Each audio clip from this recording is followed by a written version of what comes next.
statements as we did the work group did stakeholder meetings across the state a couple of years ago and met with detention directors, law enforcement, district attorneys, judges, probation staff, providers, educational providers.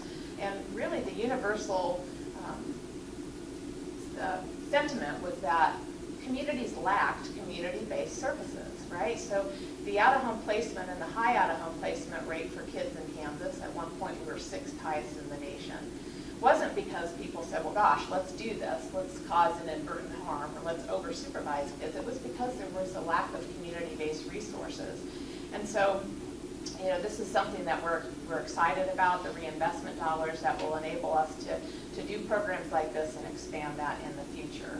And as a result of those lack of community resources, we really inadvertently push kids deeper into the system, into more restrictive settings. So it's our assertion that it's essential to provide, that there be sufficient services in home communities that meet the needs of the at-risk youth and their families.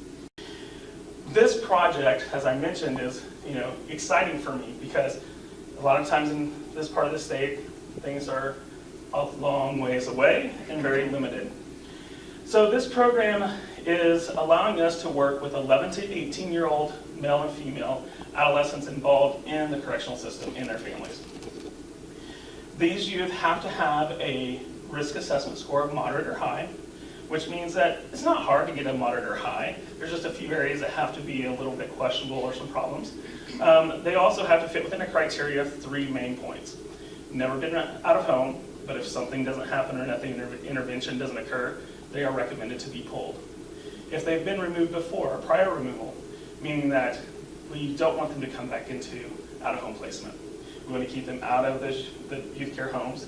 We want to keep them out of foster care. And without an intervention, that youth is on target to come back out. And reentry. These are those that are sitting in placement, and with this service could come back and help them reintegrate quicker.